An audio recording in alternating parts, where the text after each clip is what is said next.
Бастадым. Қазақтар ең бір ұлыны аялай ардақтап Абай атаған. Абай ұлы ақын, композитор, аудармашы, философ, һәм қоғам қайраткері. Абай қазақ поэзиясында ең бір трагедиялық тұлға. Ол жан жарасы жазылмай кеткен ойшыл. Енді ақынның аруағына махаббат, құрметпен бағыштау үшін біздер Абай атамыздың туған күніне Димаш Құдайберген челлендж жариялады ғой, бізде бір үлесімізді қосу керекпіз, оның қасында. Тек қана тамақ ішіп, күнделікті өмір өте бергеннен бізде бір Абай атамыздың жасап кеткен құнды мұрасынан бір үзіндіні талдап айтып берсек, өзіміздің қасымыздағы достарымызға, әріптестерімізге, әлде болмаса спортшы достарына өздері не білесіңдер сол туралы. Мен айтып едім сіздер, бір сөз оқыңдар, таңдап алыңдар, сол туралы айтып бердім. Ал 44-ші сөз не туралы жазылған? Елекай баста. Адам баласының ең жаманы бұл талапсыздық. Адам талапты әлде талапсыз болса да, оған бәрекелді деген сөз керек. Қажет болып тұрады, иә? Иә, қажет болып тұрады. Ол кімнен естігісі келеді ол сөздерді? Ол өзіне жақын адамдар, сондай бөтен адамнан емес, білмейтін адамнан емес, өзіне жақын адамдар. Сырлас, жақын адамдардан естігісі келеді, иә? Айнас, сен қалай айтасың? Барлығы талаптың ішінде адам баласы көбінесе басына қадір іздейді дейді. Солай ғой. Біреу мал қуып жатыр.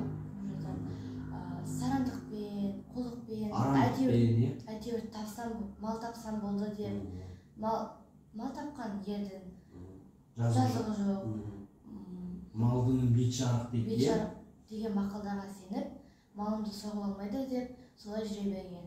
Сөге алмайды деп, қу тек сондай тірлікпен таба берген ол дұрыс емес, иә? Тапсаң да адал жолмен табу керек малды, иә? Малдың беті жарық өте жақсы сөз ол қазақта. Себебі мал тапқан адам еңбекқор адам. Иә, сіздер қазір еңбектеніп жүрсіңдер, сол сияқты. Талаппен, иә? Талап, еңбек, терең ой, қанағат, рақым, ойлап қой, иә? Ары қарай қалай болады? Осы 44-ші қана сөздер қалай болады? Не деп айтып кетті Абай атамызда?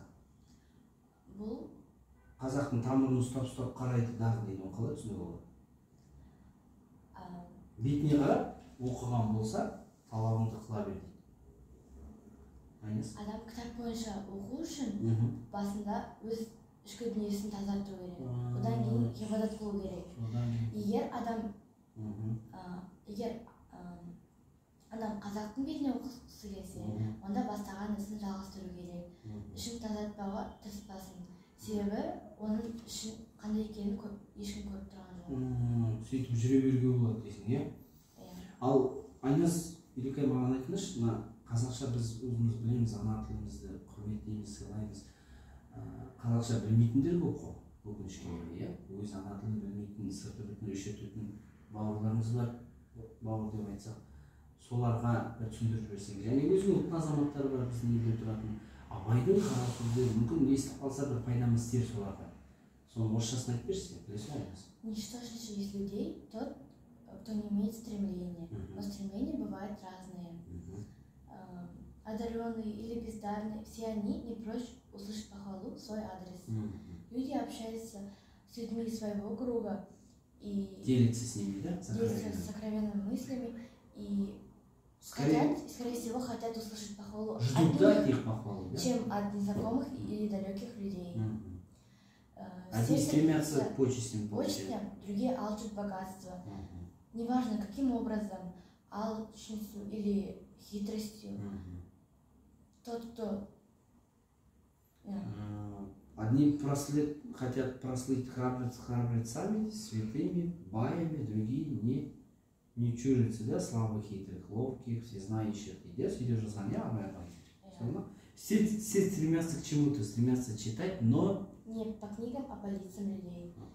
Чтобы читать по книгам, нужно сначала очистить свою душу от скверни, и потом только начинать читать. А если ты хочешь читать по лицам людей, то продолжай начатое, ведь никто не знает, что у тебя там за душой. И говорят, что чем больше зазубрен в ней, тем неуязвимы и прочнее благоденствие, да? Вот и суди теперь, кто чему учится и к чему стремится. Түсіндік қой, иә? Бәріне сөз. Бұл Абай атамызға бір тағзым. Жақсы ма? Жарайды, жақсы, рахмет. Көп нәрсені ашып түсіндір бұл өздері. Және түсіндіріп беруге тырыстыңдар. Жақсы.